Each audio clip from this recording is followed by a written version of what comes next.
The sound of gunshots echoed through the dusty streets of Redemption Creek, Montana. As Madeline Avery ducked behind an overturned wagon, her heart pounding wildly in her chest.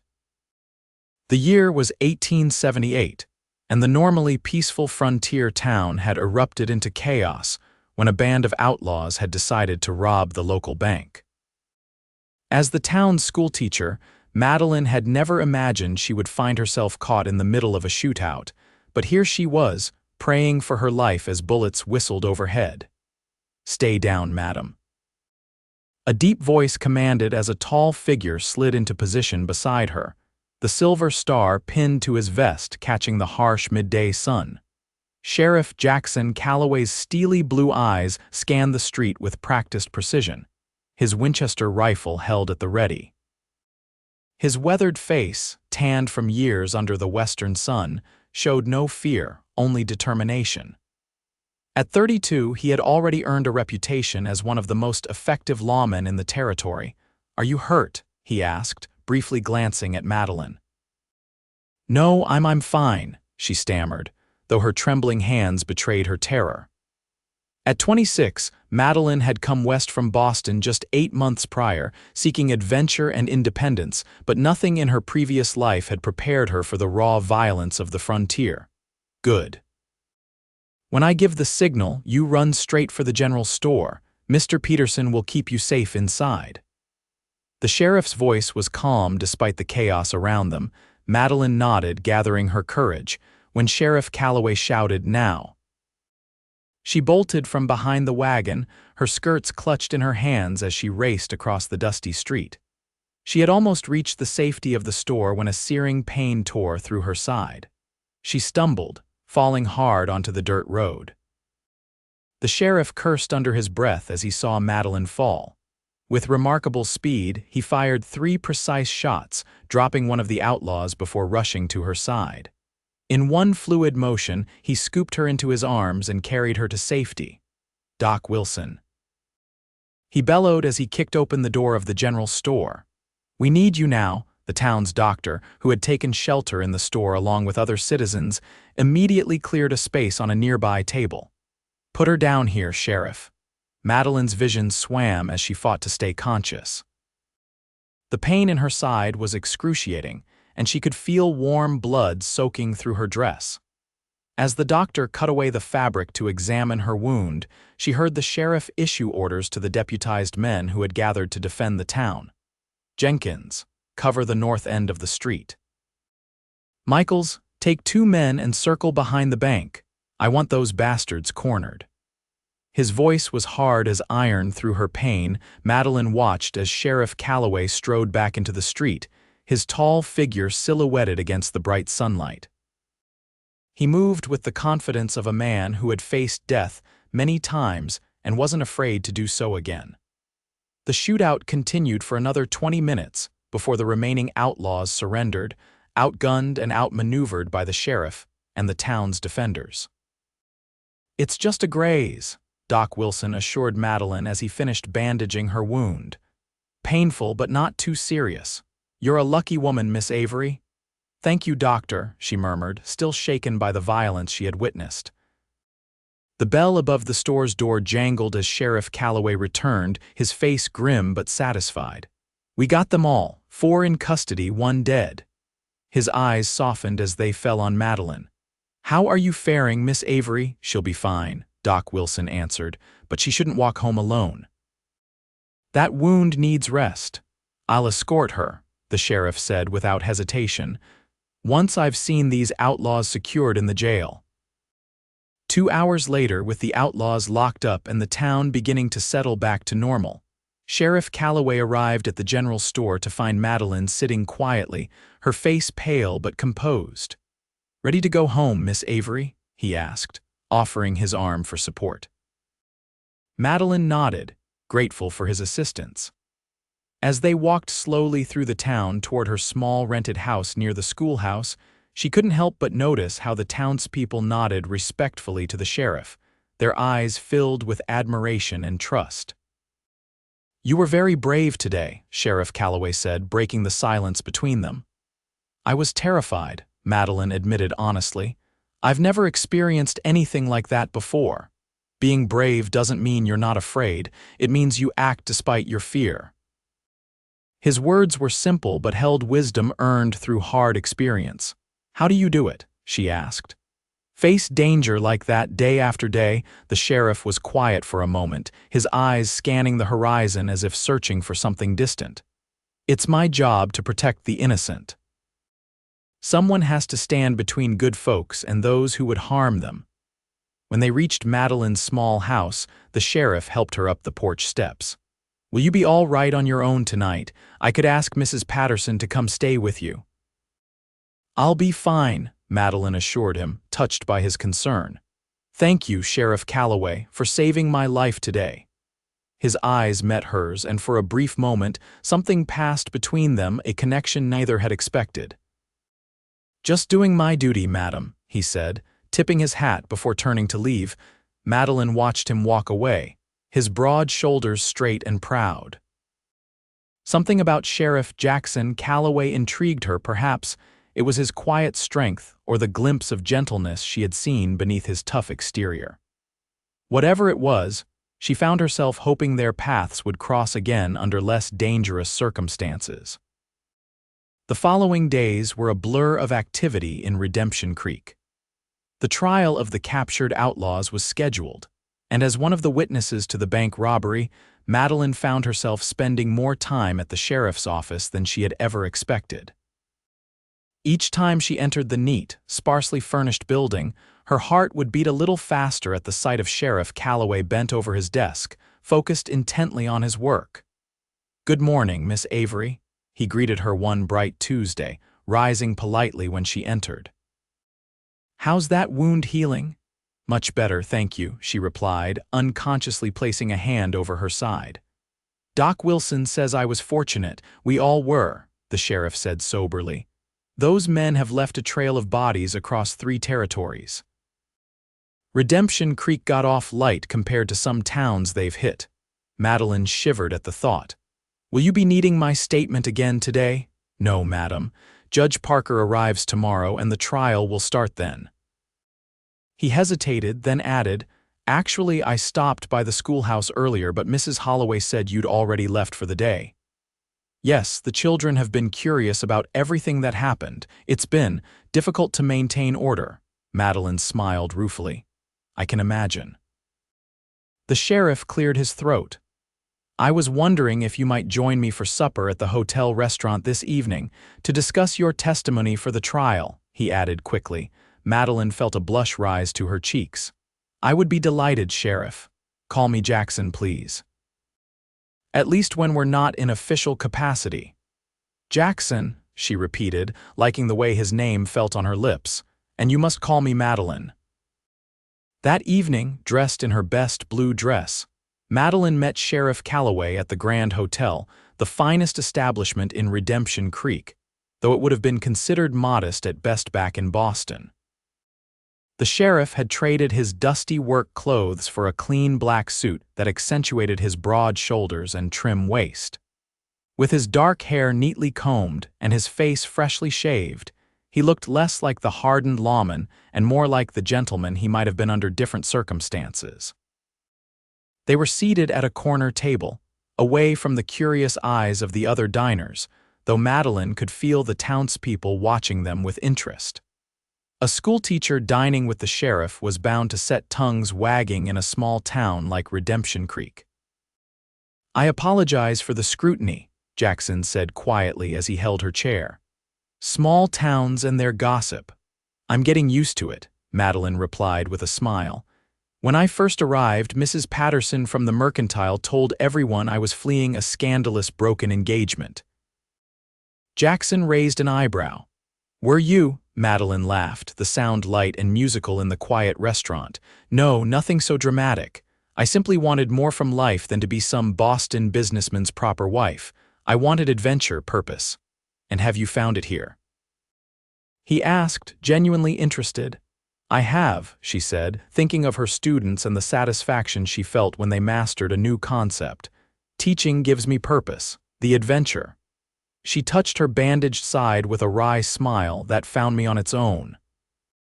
As they ate, their conversation drifted from the upcoming trial to their personal histories. Jackson told her about growing up on a small ranch in Wyoming, about losing his parents to influenza when he was 16, and about his decision to become a lawman after seeing too many good people victimized by those who preyed on the vulnerable.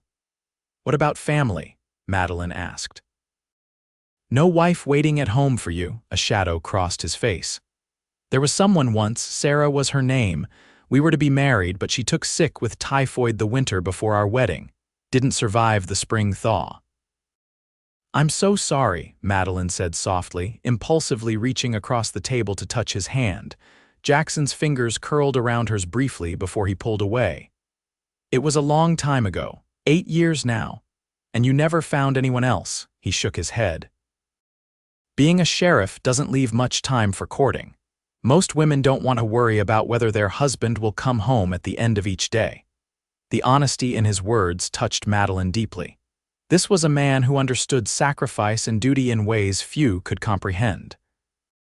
Their evening ended all too soon, and Jackson walked Madeline back to her house under a sky brilliant with stars.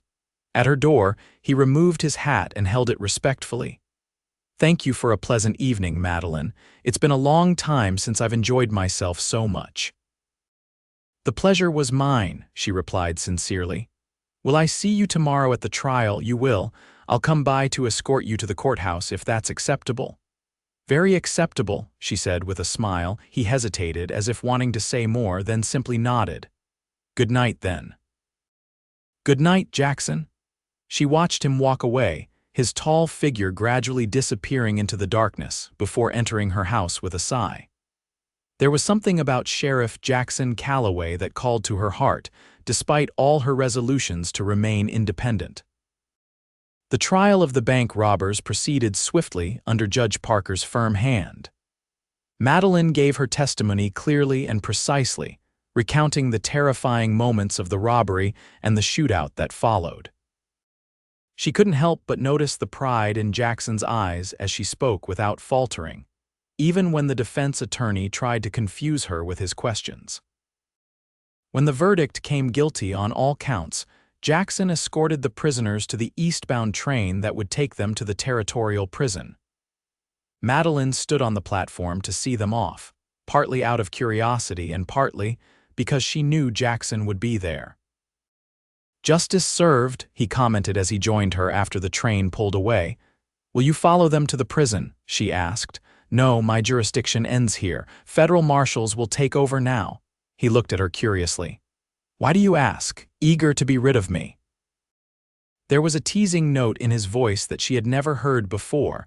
Madeline felt her cheeks warm. "Quite the opposite," she admitted boldly. "I was hoping you might have time for another supper or perhaps a walk by the creek on Sunday after church." Jackson's eyes widened slightly at her forwardness, but then his face relaxed into a genuine smile.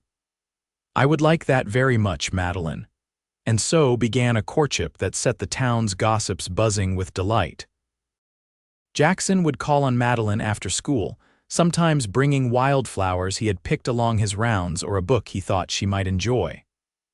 On Sundays, they would walk together after church, their conversations ranging from literature to politics to their hopes for the future. Madeline found herself drawn to Jackson's quiet strength, his unwavering sense of justice, and the gentle way he treated everyone from the town drunk to the banker's wife. For his part, Jackson admired Madeline's intelligence, her courage in making a new life for herself in the West, and her genuine care for her students. As spring turned to summer, their feelings deepened, though neither had spoken of love or commitment. Then came the day that would change everything between them. It was mid-July, and the heat hung heavy over Redemption Creek. Madeline had dismissed her students early, unable to keep them focused in the stifling schoolhouse. She was walking home, looking forward to a cool bath, when she heard rapid hoofbeats approaching from behind. Turning, she saw a rider she didn't recognize, his horse lathered with sweat as he pulled to a stop in front of the sheriff's office. Curious, Madeline crossed the street, arriving just as the man burst through the door shouting for Sheriff Calloway. "What's the trouble?" Jackson's voice was calm as always. "Apache raid on the Daniels ranch," the man gasped. "They've taken Sarah Daniels and her daughter prisoner." Madeline's blood ran cold. The Daniels family had a small ranch about 15 miles outside of town. Mr. Daniels occasionally brought his wife and 8-year-old daughter Jenny into town for supplies, and Jenny had attended a few school days when the family could spare her from chores. "How many raiders?" Jackson was already strapping on his gun belt and checking his rifle. "At least a dozen." "They killed Tom Daniels and 2 of his hands, burned the outbuildings. I only got away because I was checking the north pasture fences when they hit." Jackson's face hardened. "Round up any men who can ride. We leave in 15 minutes. As the messenger rushed to gather volunteers, Jackson turned and noticed Madeline standing in the doorway. "Madeline," he said, surprise evident in his voice. "You shouldn't be here," I heard, she said, stepping closer. "You're going after them." "I have to." His eyes were troubled.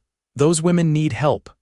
"I know," Madeline said, touching his arm, "but Jackson, be careful. The army has been pushing the Apache hard lately. They're desperate." "I'm always careful," he replied, checking his ammunition. Impulsively, Madeline stood on tiptoe and pressed a kiss to his cheek. "Come back to me," she whispered. For a moment, Jackson's stern expression softened and he touched her face gently. "I will," he promised. Within the hour, Jackson had assembled a posse of 12 men and was riding out of town, following the messenger back to the Daniels ranch. Madeline stood watching until they disappeared from sight, a sense of foreboding weighing heavy on her heart. The next 2 days were the longest of Madeline's life. The town buzzed with rumors and speculation about the raid and the rescue mission. Some said it was renegades from Geronimo's band. Others claimed it was a different group driven north by army patrols. Everyone agreed that the situation was dire for Mrs. Daniels and little Jenny. On the morning of the 3rd day, Madeline was teaching her pupils when one of the older boys, stationed as a lookout, shouted, "Riders coming." The entire class rushed to the windows, and Madeline's heart leaped when she recognized Jackson's tall figure leading the group. But her joy quickly turned to concern when she saw that he was slumped in his saddle, his shirt dark with what could only be blood. "Class dismissed," she announced, already heading for the door. "Everyone go straight home." She ran down the main street toward the approaching riders, her skirts held high, heedless of propriety. As she drew closer, she could see that Jackson was indeed injured, his face pale beneath his tan, a makeshift bandage wrapped around his left shoulder.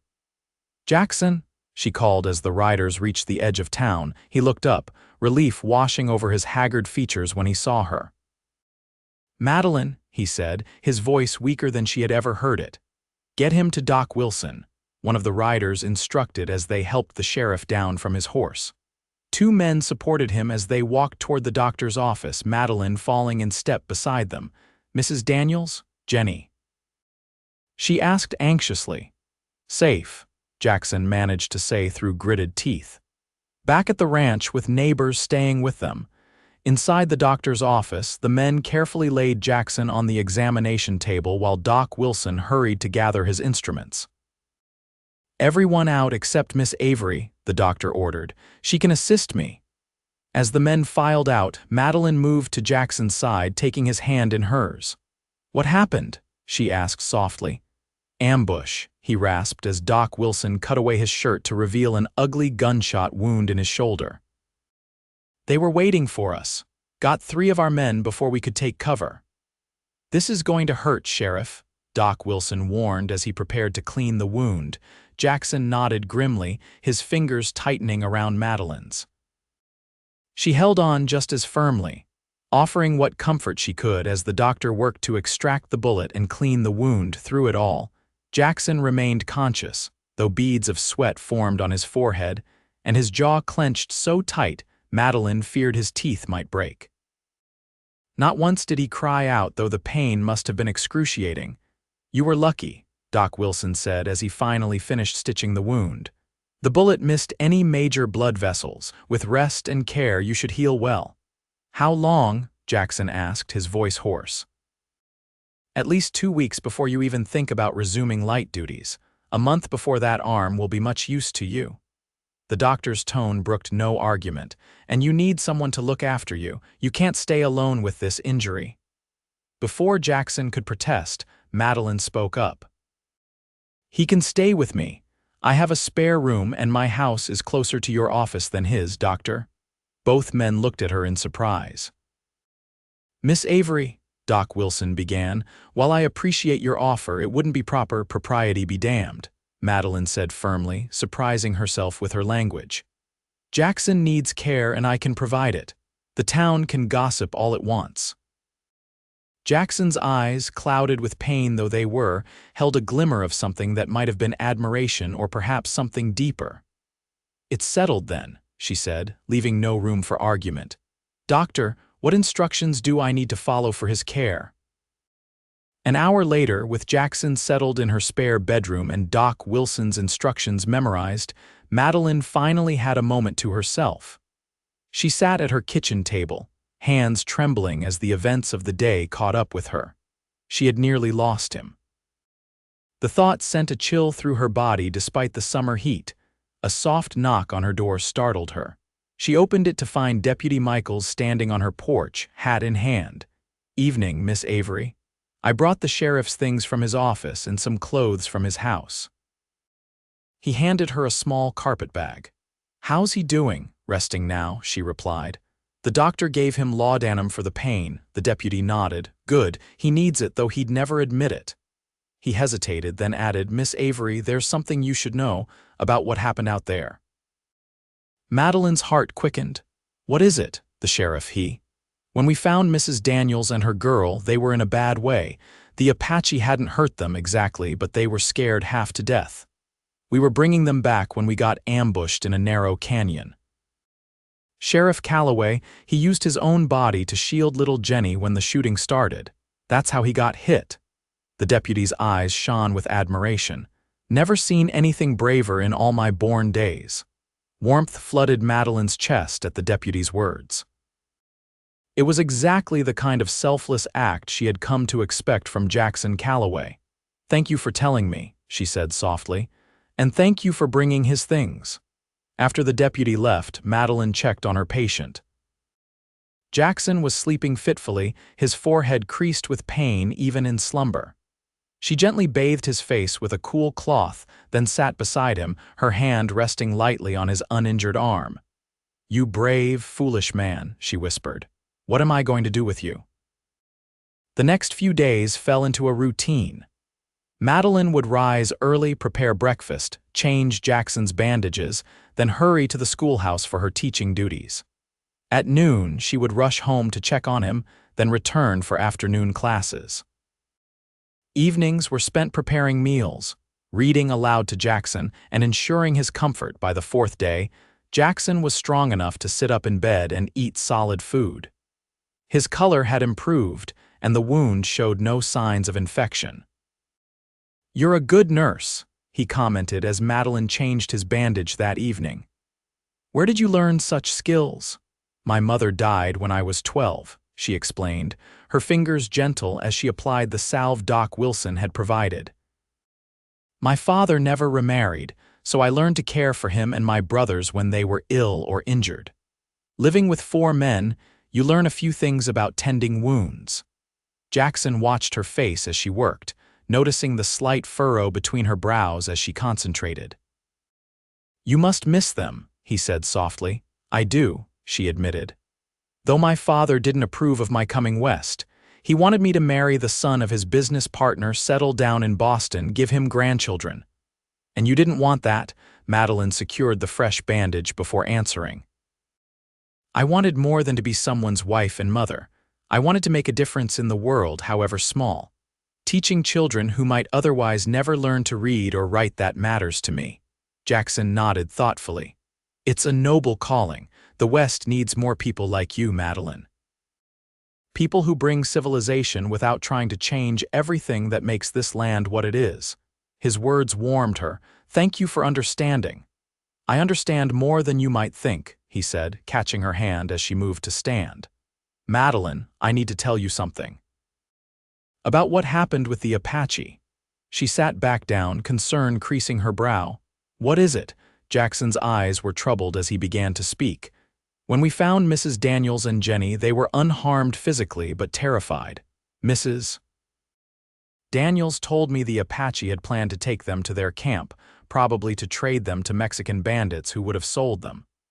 He couldn't finish the sentence, but Madeline understood the horrible implication. How did you convince them to release the women? She asked. I didn't, Jackson said, his voice heavy with something Madeline couldn't quite identify.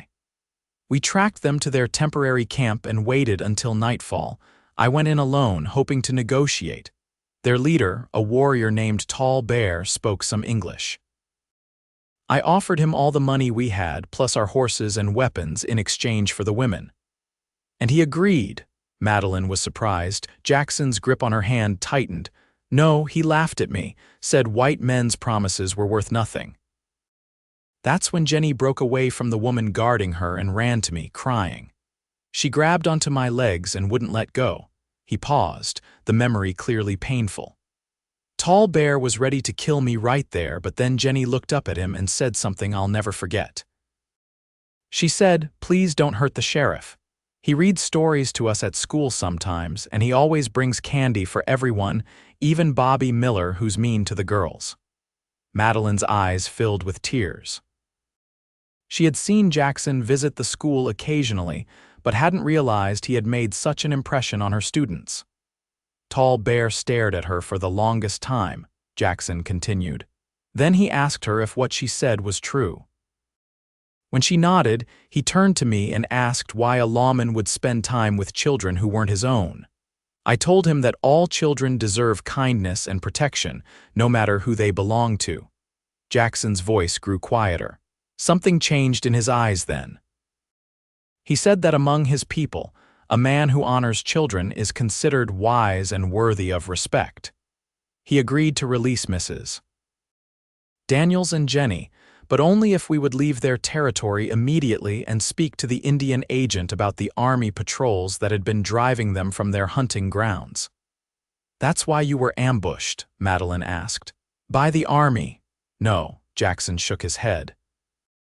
By a group of settlers who had lost family to Apache raids earlier this year. They had been tracking this band for weeks, looking for revenge. They saw us leaving with the women and assumed we had made some dishonorable deal. They opened fire without warning. The bitterness in his voice was palpable. 3 good men died because of hatred and misunderstanding, and now those settlers will likely provoke more raids, continuing the cycle of violence. Madeline squeezed his hand. You did the right thing, Jackson. You saved those women without more bloodshed. Did I? He asked, his eyes searching hers. Or did I just postpone the inevitable? This territory is changing, Madeline. The days of the open frontier are ending. The Apache, the Sioux, all the native peoples, they're fighting a war they can't win against a force that doesn't even see them as human. The pain in his voice wasn't just physical, and it tore at Madeline's heart. You can't save everyone, she said gently, but you saved Mrs. Daniels and Jenny. That matters. Jackson was quiet for a long moment, his thumb absently stroking the back of her hand. When I was lying there after being shot, all I could think about was you, he finally said, his voice barely above a whisper. About the promise I made to come back to you. And about all the things I hadn't yet said. Madeline's heart began to race. What things? She asked softly. That I admire you more than any woman I've ever known, that your courage and kindness make me want to be a better man. That when I'm with you, I can imagine a future beyond being a sheriff in a dusty frontier town. His blue eyes locked with hers. That I'm falling in love with you, Madeline Avery, and it terrifies me more than facing down a dozen armed outlaws. Joy bloomed in Madeline's chest, but before she could respond, Jackson continued, his expression growing somber. But I have no right to ask for your love in return. My job is dangerous, this wound proves that. I could be killed any day, leaving you a widow. And even if I survive, what can I offer you? A simple life in a small town, far from the culture and refinement you grew up with. Jackson, Madeline began, but he shook his head. Please, let me finish. You came west seeking purpose and independence. The last thing I want is to take that from you. You deserve— Madeline silenced him by pressing her fingers gently against his lips. What I deserve is the chance to make my own choices, she said firmly. And I choose you, Jackson Calloway. I choose your integrity, your compassion, your strength. I choose the man who reads stories to schoolchildren and risks his life to save a frightened little girl. She leaned closer, her eyes shining with unshed tears. I love you. I think I've loved you since the day you carried me to safety during the bank robbery. And if loving you means accepting the risks that come with your badge, then I accept them willingly. Jackson reached up with his good arm to cup her cheek, his calloused palm warm against her skin. Are you sure? He asked, his voice rough with emotion. I need you to be sure, Madeline. In answer, she closed the distance between them, pressing her lips to his in a kiss that spoke more eloquently than words ever could. Jackson's arm slid around her waist, drawing her closer, and for a long, perfect moment, the world outside ceased to exist. When they finally parted, breathless and flushed, Jackson rested his forehead against hers. I never thought I'd find love again, he murmured. After Sarah died, I closed that part of my heart, until you walked into my life with your Boston accent and your stubborn independence. Madeline smiled, happiness bubbling up inside her like a spring. We stubborn, independent women have a way of disrupting carefully laid plans. Jackson laughed, wincing slightly as the movement jarred his wounded shoulder. That you do, and thank God for it. The following weeks were a time of healing and growing closeness. As Jackson regained his strength, he and Madeline spent long evenings talking about their pasts, their hopes, and their dreams for the future. The town, predictably, buzzed with gossip about the schoolteacher nursing the sheriff back to health, but neither of them paid it much mind. Doc Wilson declared Jackson fit to return to light duties after 3 weeks, though he insisted the sheriff continue to rest his arm in a sling. The day Jackson moved back to his own house was bittersweet for both of them, though he promised to call on Madeline properly every evening. After all, he said with a wink as he prepared to leave, we have appearances to maintain, Miss Avery. True to his word, Jackson courted Madeline with all the formal propriety the situation demanded, though the townspeople, aware of their prior living arrangement, viewed these efforts with amused indulgence. He brought her flowers, escorted her to church, and took her for long buggy rides in the countryside on Sunday afternoons. It was during one such ride, as summer gave way to the golden hues of autumn, that Jackson pulled the buggy to a stop beside the creek that gave the town its name. The water flowed clear and cool over smooth stones, creating a peaceful melody that complemented the rustling of cottonwood leaves overhead. It's beautiful here, Madeline said, accepting Jackson's hand as he helped her down from the buggy. I can see why the town was built near this spot. Legend says the creek was named Redemption because an early settler, lost and dying of thirst, found it just in time to save his life, Jackson said, leading her to a fallen log where they could sit comfortably. He claimed God had given him a second chance. Do you believe in second chances, Jackson? Madeline asked, curious about his thoughtful mood. I do, he said, taking her hand in his. I believe life offers us opportunities to begin again, to find new purpose when we think all is lost. His blue eyes were earnest as they met hers. You're my second chance, Madeline, a chance at happiness I never thought I'd have. Her heart swelled at his words. And you're mine. Not at happiness I was content before, but at a deeper kind of joy, the kind that comes from sharing your life with someone who truly sees you. Jackson smiled, a hint of nervousness crossing his features. I've been thinking about that, about sharing a life. He reached into his pocket and withdrew a small velvet box. This belonged to my mother. My father gave it to her when they decided to journey west together to build a new life. He opened the box to reveal a delicate gold ring with a small, perfect diamond. "It's not as fine as what you might have had in Boston, but it's beautiful," Madeline breathed, her eyes filling with tears. Jackson took her hand, his own trembling slightly. "Madeline Avery, would you do me the great honor of becoming my wife? Of building a life with me here in Redemption Creek? I promise to cherish you, support your independence, and love you until my dying day." "Yes," Madeline whispered, joy radiating through her entire being. "Yes, Jackson, I will marry you." With reverent care, he slipped the ring onto her finger, then pulled her into a tender kiss that held the promise of all their tomorrows. Their engagement was the talk of Redemption Creek for weeks. The schoolteacher and the sheriff, two of the town's most respected citizens, were a match that everyone heartily approved. Plans were made for a December wedding, to be held in the town's small church with a celebration afterward at the hotel.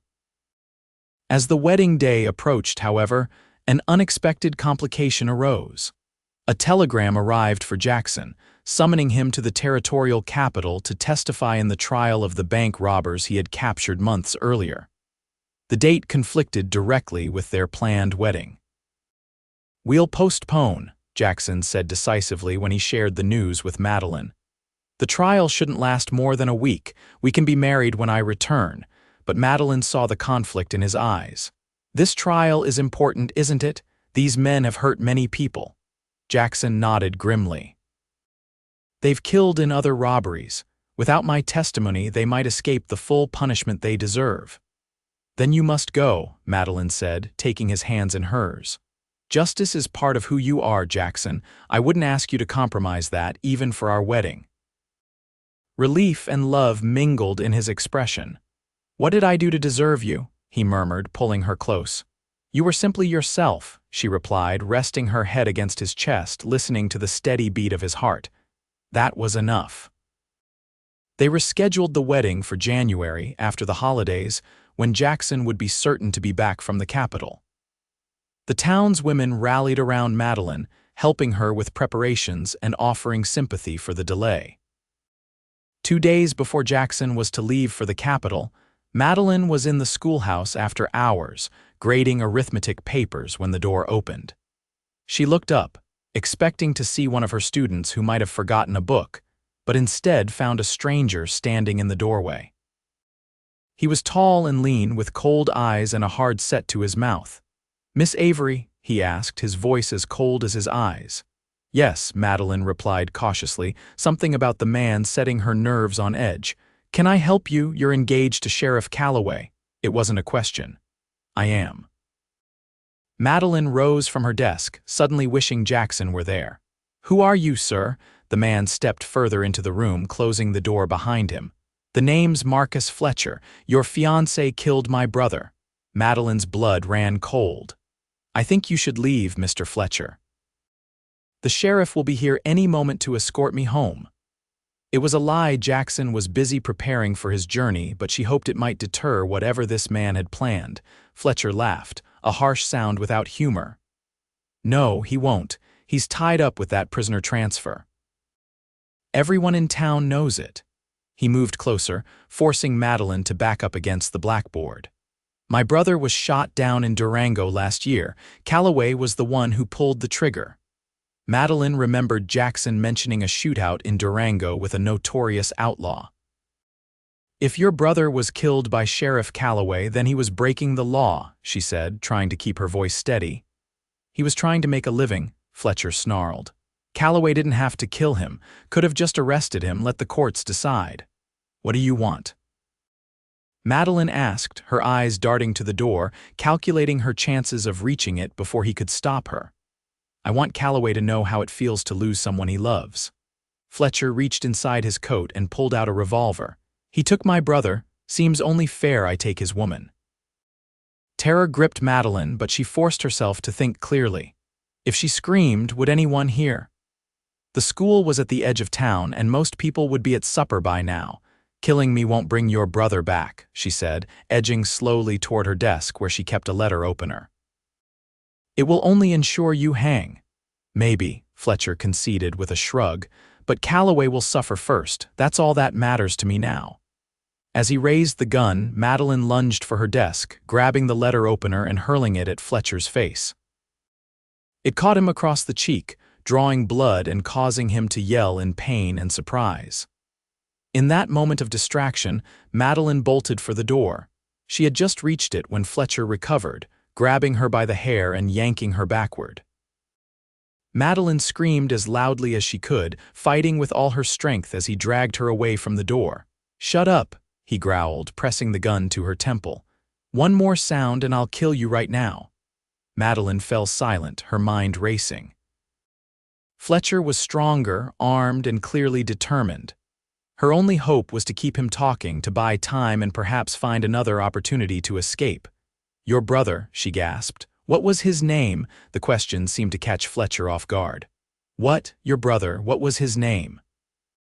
She repeated. "James," Fletcher said after a moment's hesitation. "James Fletcher." "And you loved him," Madeline said, her voice gentler now. "He was your family." Fletcher's grip on her loosened slightly. "He was all I had left. Our parents died when we were young. It was just me and James against the world." "I'm sorry for your loss," Madeline said sincerely. "Losing someone you love is a terrible thing." "Don't pretend to understand," Fletcher snapped, but some of the rage had gone out of his voice. "I do understand loss," she countered. "My mother died when I was 12, my oldest brother in the war. Grief can consume you if you let it." Fletcher was quiet for a moment, and Madeline dared to hope she was reaching him. Then his expression hardened again. "Nice try, teacher, but pretty words won't save you." He dragged her toward the door. "We're going for a walk. You're going to come quietly or I start shooting whoever gets in our way. Understand?" Madeline nodded, her mind still searching frantically for a way out of this nightmare. As Fletcher pulled open the door, however, they both froze at the sight of Jackson standing there, his hand raised to knock. For a split second, no one moved. Then everything happened at once. Fletcher shoved Madeline to the side and raised his gun. Jackson drew his own weapon with lightning speed. 2 shots rang out almost simultaneously.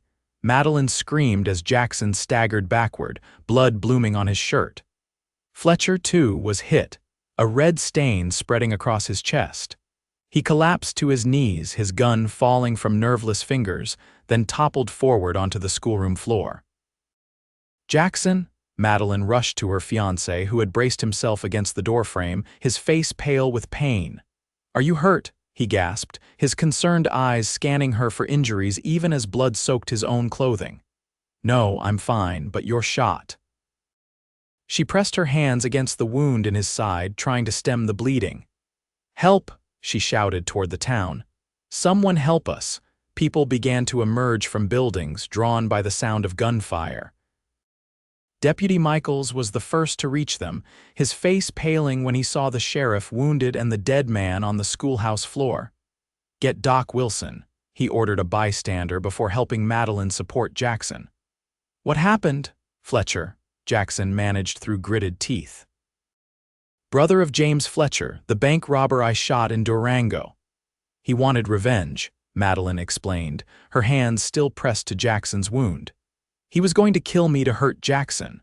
More townspeople arrived and strong hands lifted Jackson, carrying him carefully to Doc Wilson's office.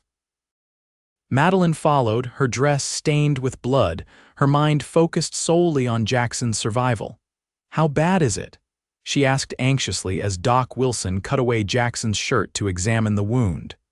"Not as bad as it could be," the doctor said after a careful inspection. "The bullet passed clean through, missed any vital organs. He's lost blood, but with rest and care, he should recover fully." Relief washed over Madeline so strongly that her knees buckled, and Deputy Michaels had to guide her to a chair. "Told you I was always careful," Jackson said weakly, attempting a smile despite his pain. "This is your idea of careful?" Madeline asked, tears and laughter mingling in her voice. "Being shot twice in less than 6 months." "To be fair," he replied, wincing as Doc Wilson began cleaning the wound. "The first time was protecting a child.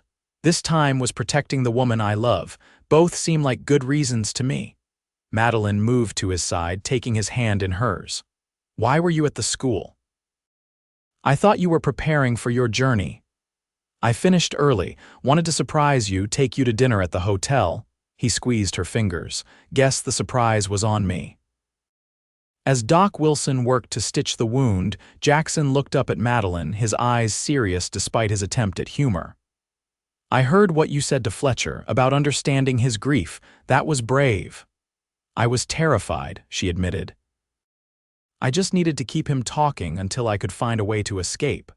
"You did more than that," Jackson said softly. "You showed compassion to a man who was threatening your life. That takes a special kind of courage." Doc Wilson finished his work and straightened up. "You're lucky, Sheriff." "Again, but this time I'm insisting on complete bed rest for at least 3 weeks. No arguments." "The trial," Jackson began, attempting to sit up. "I'll send a telegram explaining the situation," Deputy Michaels offered. "They can postpone or accept written testimony." "And our wedding," Jackson said, looking at Madeline with concern, "will happen when you're well," she assured him. "I'm not going anywhere, Jackson. We have all the time in the world." Once again, Madeline found herself nursing Jackson back to health, though this time without the secrecy or uncertainty that had marked their first such experience. The town rallied around them, bringing meals, offering help, and expressing outrage at Fletcher's attempt to harm their beloved schoolteacher. The territorial court agreed to accept Jackson's written testimony, and with Deputy Michaels' help, he prepared a detailed account of the bank robbers' capture and the evidence against them.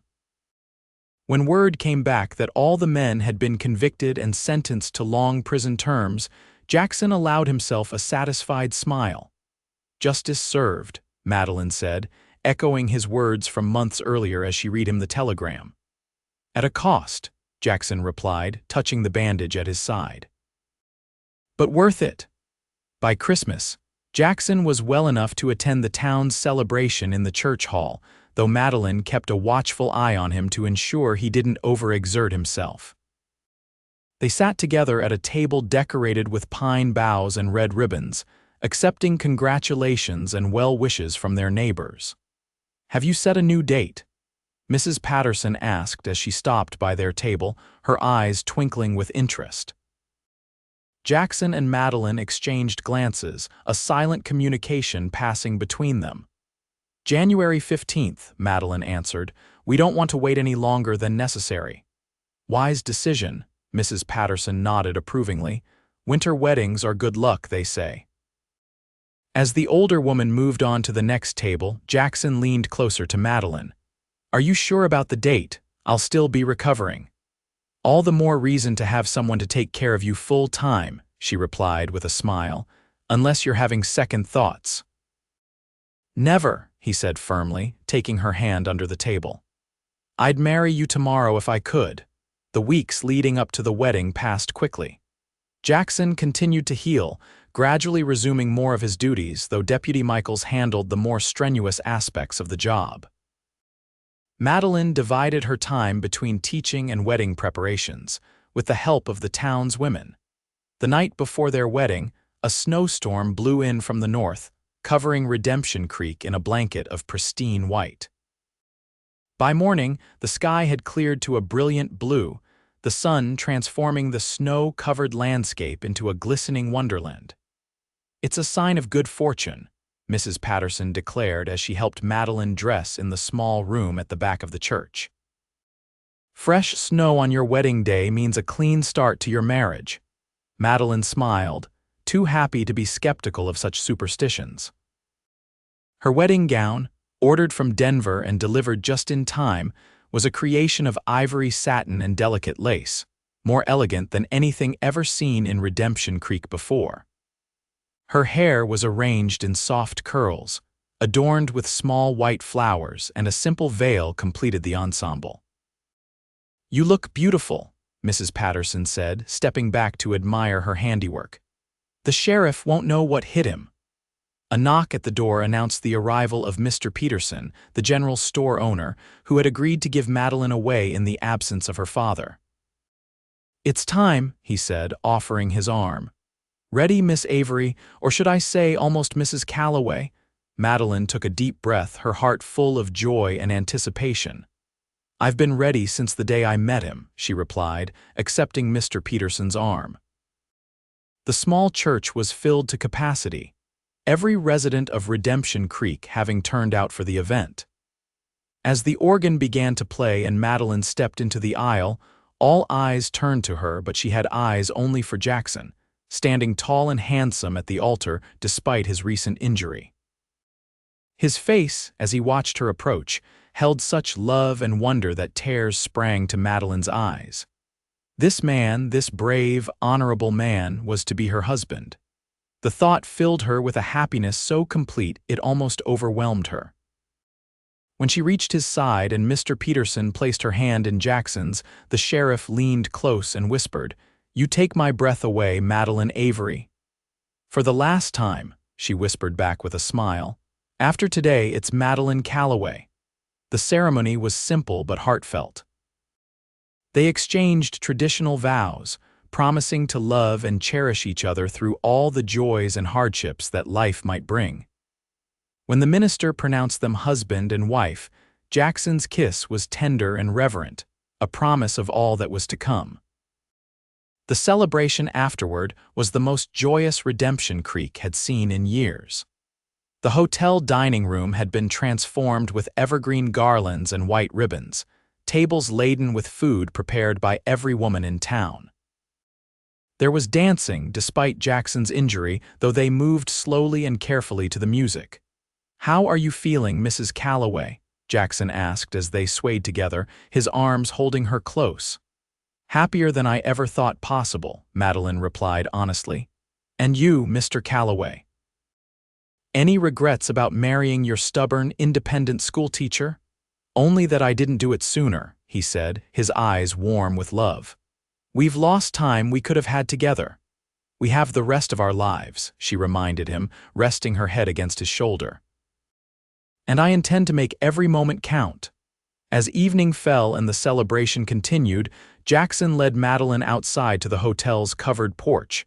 Snow was falling again, soft flakes drifting lazily from the darkening sky.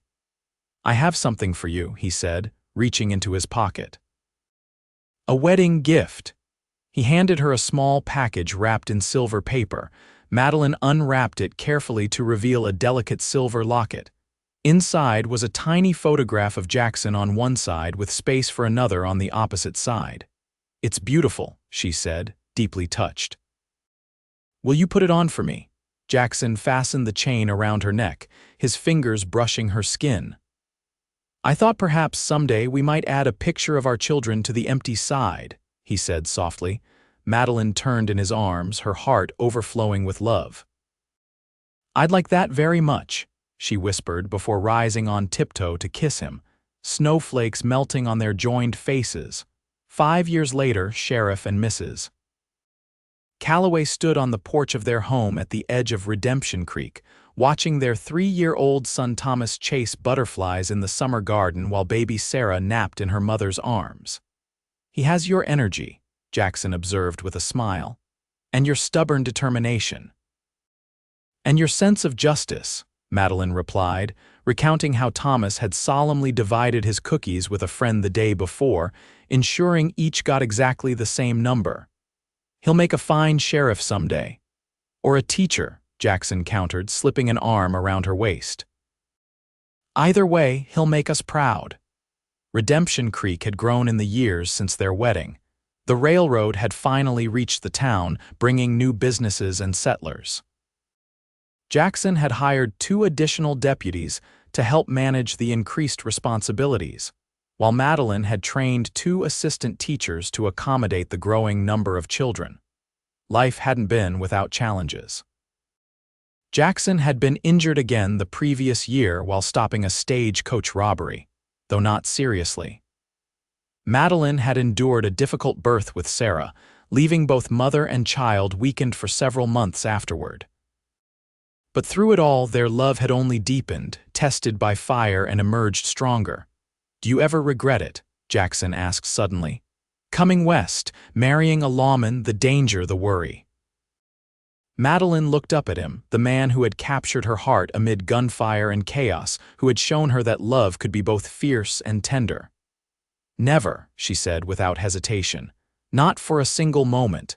Even when Fletcher nearly killed you because of me?" His eyes clouded at the memory. "Even then," she assured him. "Because that day showed me something important, Jackson. It showed me that life is precious and can end in an instant. That loving fully, despite the risks, is the only way to truly live." Jackson bent to kiss her, then smiled down at their sleeping daughter. "You know," he said thoughtfully, "I've been thinking about that day at the school, about what Fletcher said." "What about it?" "He accused you of lying about understanding his grief, said you were just saying it to save yourself." Jackson's eyes held a depth of emotion that still took Madeline's breath away after all these years. "But I knew differently. I knew your compassion was genuine, that you truly did try to connect with him despite your fear." He touched her cheek gently. "When you said you understood loss, the sheriff said you lied for pity." Madeline remembered the moment vividly, how Fletcher had sneered at her attempt to reach him. "And what did you think?" she asked. Jackson's smile was tender as he replied. "The cowboy whispered, 'Then let me pity you forever.' Because your capacity for compassion, even toward someone trying to harm you, is one of the countless reasons I love you." Madeline leaned into his embrace, her heart full. "Forever is a long time, Sheriff Calloway. Not nearly long enough, Mrs. Calloway," he replied, his arms tightening around his family as the sun began its descent over Redemption Creek, painting the sky in shades of gold and promise. "Not nearly long enough at all."